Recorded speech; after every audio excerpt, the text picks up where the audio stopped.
Hey, what is up, you guys? And we're back with another motivational, fantastic book review and book recommendation. And this book is called A High Performing Mind by Andrew D. Thompson.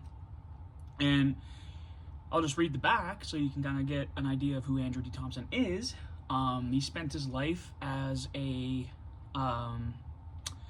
helping people improve their outcome or their obstacles and consistency, excel in their life pursuits. A high performing mind is a collection of the most powerful mental tools. So essentially, it's a roadmap for anyone that wants to strengthen their mind and have a step-by-step process that they could follow in order to strengthen their mental power. So Andrew D, he went through a terrible time, what I like to call the hero's journey, and he was a peak athlete and high performer, and he would do 2-day fasts, and one day he was on his third day for fasting. He hadn't had anything to eat, and he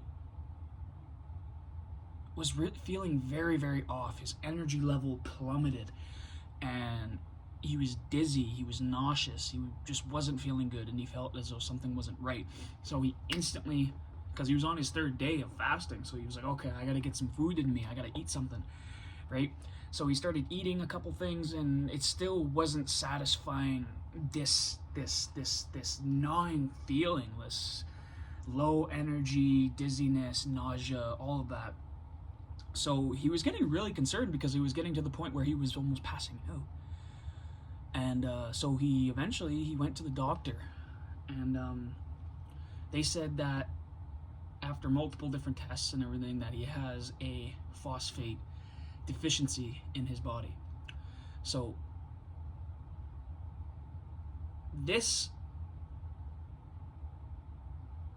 event put him into such a depression because he wasn't able to do the things that he used to do, and things that a regular person would even do, right? He would push himself beyond his limits, exercising and everything, but now he can't even make it up a set of stairs. He has to crawl up the stairs, and he lays in his bed all day, just beating himself up and how things are terrible. But he started learning about this deficiency and how he can improve his life and get back on track, because the doctors were just feeding him medication, right? But he wanted something that was, and that was just plateaued. He was stuck at this place of unable to do any exercise and do the things that he loves most. And was it the end for him? For a lot of people, we present ourselves with two questions. Is this the beginning or the end? And for this man, just like other people like Lance Armstrong, who had testicular cancer, and that's pretty hard for any man to hear, let alone someone who rides a bike for a living, right? But just like him, Andrew asked himself, is this the end or the beginning? Whether he did it consciously or unconsciously or not. He said, this is the beginning. This is the beginning. And so he started to learn about his deficiency. He started to learn about how he can adapt and how he can find a way to get him back on track to the life that he was living and that he was loving.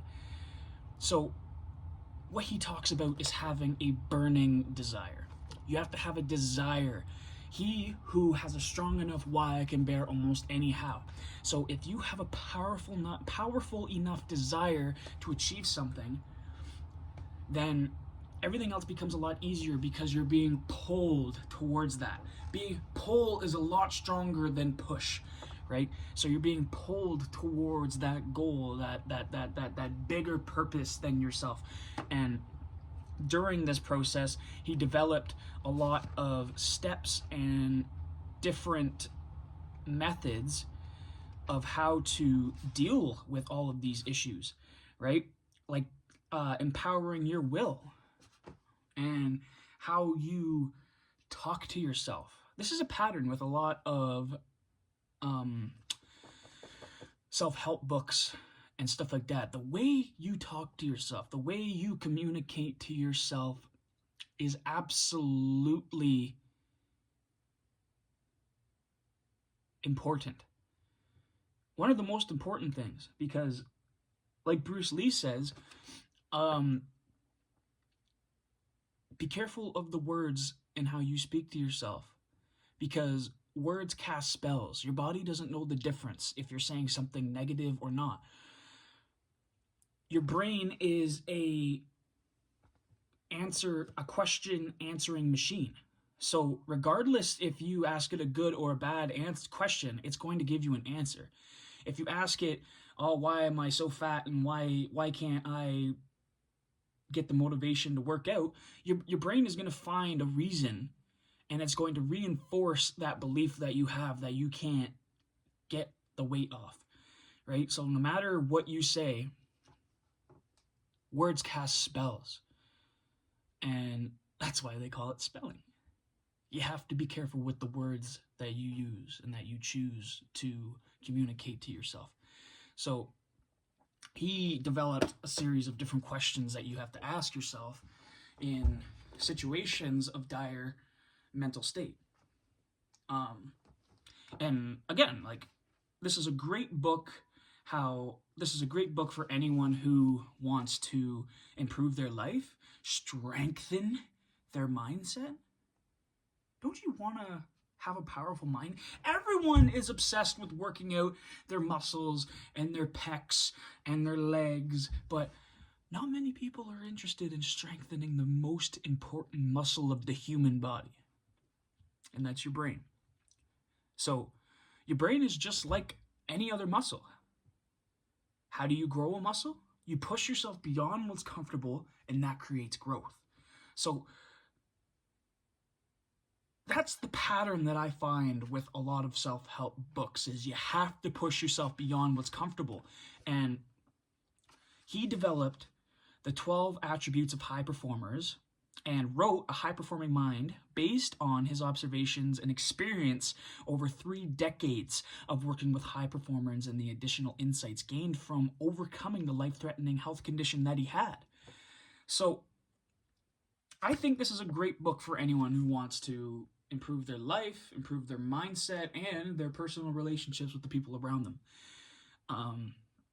So I highly recommend that you get this book and add it to your list, because though this was a book that was gifted to me, I'm very, very grateful that I read it, because it gave me a lot of insight and it strengthened my belief for a lot of the essential things that you need to become successful.